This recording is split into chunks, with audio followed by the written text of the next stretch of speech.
Today, we're going to talk about how much does it cost a seller to actually sell their home in San Diego. Before we get started, if you would hit that like button, click the subscribe and hit that notification bell, it really helps me out and definitely helps me get more videos like these out to you when I put them out.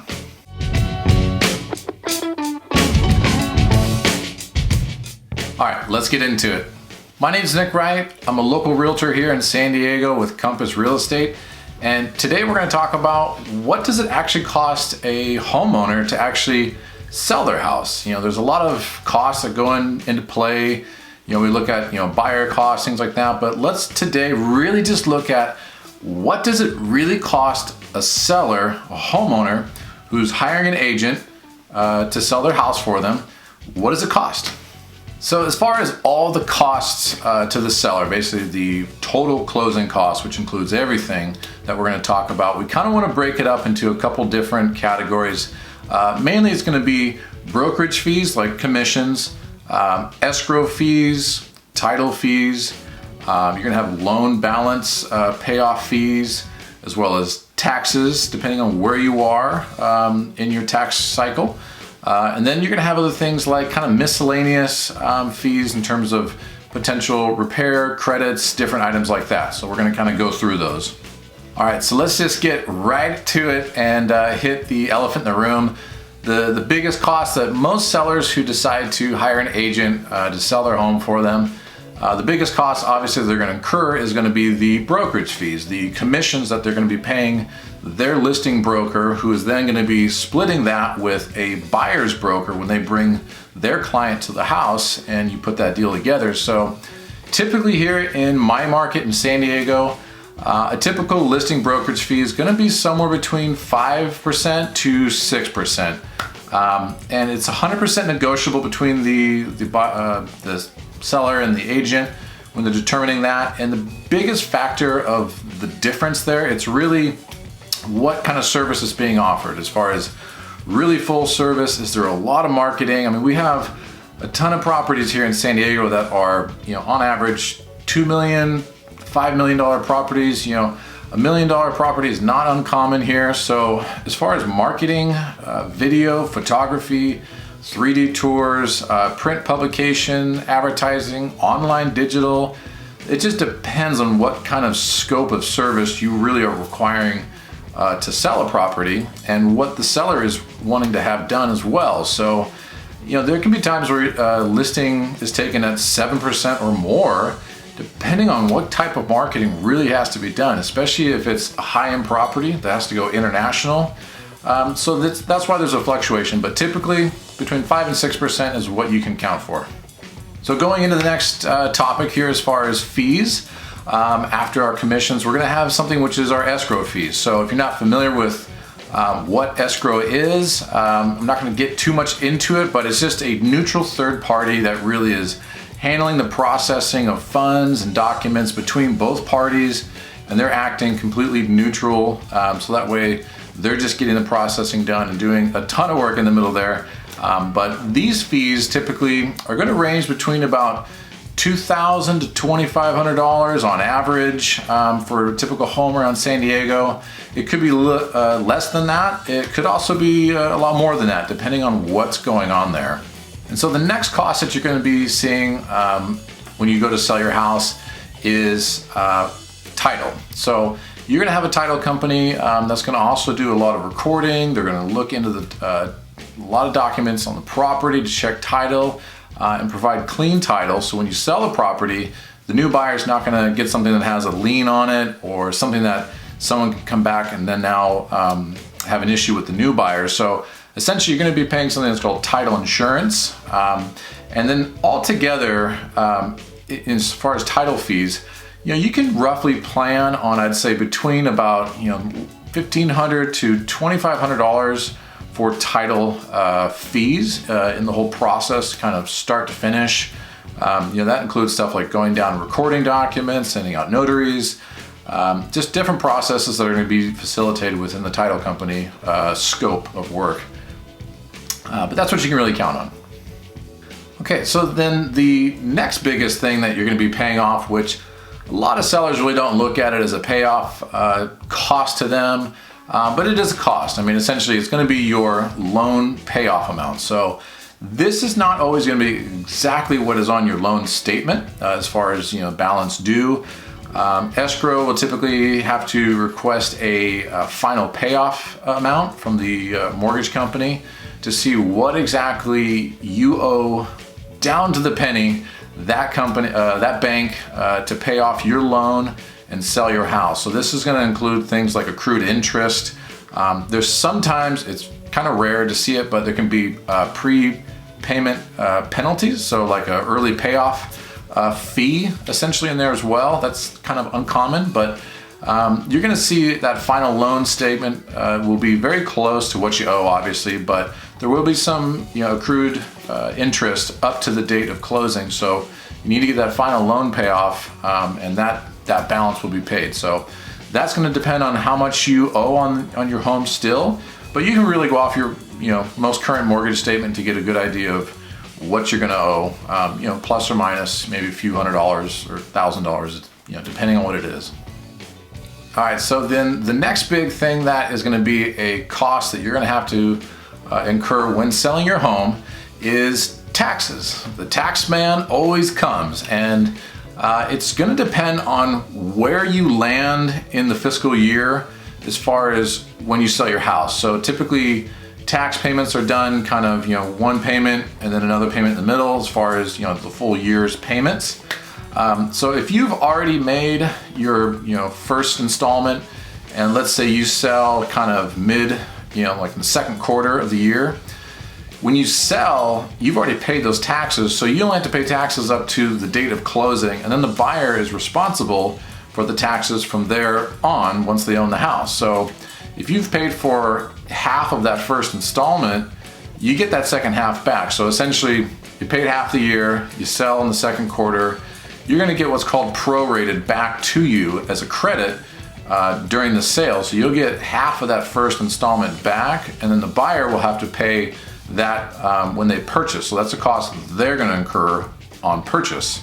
But if you say you sell like kind of in the third quarter, or if you sell in the second quarter and you haven't made that payment yet, then you have to pay up to the date of closing. So depending on where you are and where in current up to your taxes, you might have to pay the whole bill if you haven't made it yet. You might have to pay half of that if you haven't made it yet. And if you've paid for the full year already and you sell like December 31st or something like that, you're not really going to get anything back because you've already kind of squared up and sold the property at that point. So, but look at your taxes, look at what you've paid, and make sure that you account for everything you have to pay up to the date of closing. So if you've paid everything and you close, you're going to get something back, and if you haven't paid it yet, you're going to have to pay that on closing. And one other thing on taxes. So there is something that we call capital gains tax, and this is now a lot of times it really hits people on second homes that they don't own as their primary residence. So if you own your home as your primary residence and you've lived there at least 2 out of a 5-year period, 2 years out of a 5-year period, typically you're going to avoid these taxes. But it really depends on a lot of different factors. How much profit or gain you made on the sale, whether you're single or married. And income and different things like that are going to determine what that capital gains percentage will be. So I'm not your CPA. I don't want to be a CPA. So definitely talk to your CPA to determine if you're going to get hit with those taxes, how much that's going to be, and look at how to do that for your financial situation. But typically it's, single, anything that is a gain of $250,000 or less as a single person, as a primary residence, you don't get hit with that capital gains tax. If you're married, anything less than $500,000 in gains typically falls in that same category. You don't get hit with it. Anything over those amounts, married or single, that's where it comes into play. But definitely talk to your CPA before you decide to sell, so you know what you're looking at, and you can set that proper amount aside at the sale to be able to pay your capital gains tax based on what it is for your particular situation.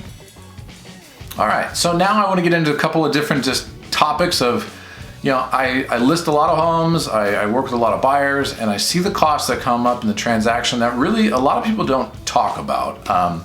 So the big thing that always comes up, 99% of the time, in San Diego at least, it's termite costs, so termite expenses. So typically you have to provide a nice clear termite report to the buyers because that lender is going to typically require it. So just on average, what I see, whether it's from the basic cost of a fumigation to remediate any termite, active termites, or if it's extra wood repairs, it can vary. So it can go from typically about a $1,500 cost to just do fumigation expenses to about $3,000 for maybe some wood repairs. Larger homes, again, that's kind of our middle, average, medium price range type of homes, everything I'm talking about. So $1,500 to about $3,000 for termite expenses.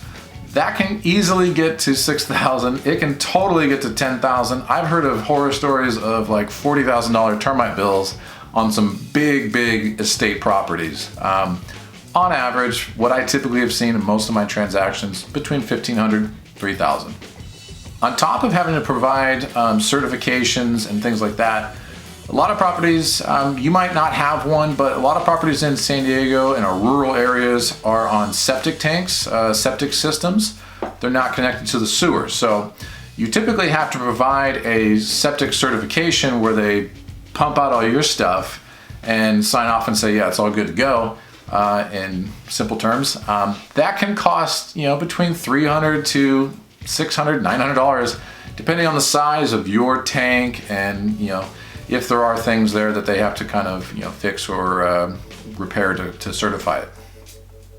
Another cost that comes up pretty often, if you are in a community neighborhood that has an HOA, homeowners association, you're gonna have to request the documents and everything needed for those to provide to the buyer. And typically those document requests, it depends on the HOA, but from what I see, it's typically between maybe about $200 to $300, depending on how fast the escrow process is and how slow the HOA is getting you stuff. You might need to request like a rush service, which could push it up to $450, $500. It really depends. So that's something that you could look into, call your HOA and see what those costs are, just to get a heads up what you're looking at. And this next cost is, it's kind of negotiable. No, it's totally negotiable, but it's really common that the seller pays this for the buyer. And upon purchase, most buyers will request that the seller pays for a 1-year limited or upgraded home warranty. So essentially that's a home warranty that you're paying for them to ensure that for a year, something crazy goes down, your air conditioner breaks, your HVAC goes out, your stove breaks, your fridge breaks, your water heater pops, that home warranty will just cover those systems. They'll either send someone out from the home warranty company to repair it, or they'll just replace it and you get a new item, the buyer will. But typically the seller is paying for this. That's, on average, it's gonna be between $500 to $700 for a home warranty that the seller is going to be paying. And lastly, one thing that I just want you to consider as a seller, it's repairs. It's things that are going to come up in the inspection report, or it's things that you need to fix before you get the house on the market. But typically, assuming that you're not putting any money into repairs, because you can look at what those might cost you. I can do a whole other video about what it costs to remodel a kitchen, etc. But we're just looking right now, assuming a buyer does a home inspection, there's going to be things that come back. There always is. I did a video on home inspection repairs, things that you can do. I'll try to link that up here so you can take a look at that. But typically buyers will request you to either fix or credit them the cost of what it would be for them to fix it, for things that come up in a home inspection. I see it almost every transaction. There's something that comes up that they request. On the low end, this could be $500 that they want just for something that's, pretty minor. It can be up to, $2,000 for something that's pretty major. And sometimes up to, $5,000 is not uncommon for a buyer to find a major issue. Either, I typically see that with roof, plumbing, or really bad, kind of out of code electrical, as well as water heater issues, just big ticket items. But on average, most cases, between $500 to $1,000 is really that kind of negotiable wiggle room.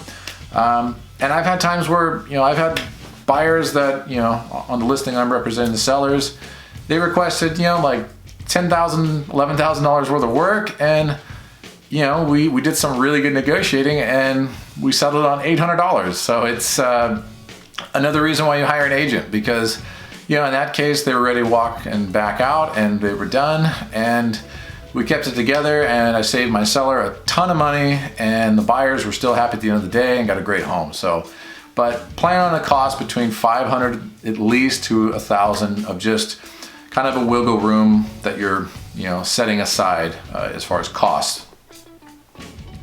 So again, don't take any of these numbers as like set in stone. These are just kind of what I see kind of come up on average, kind of common numbers.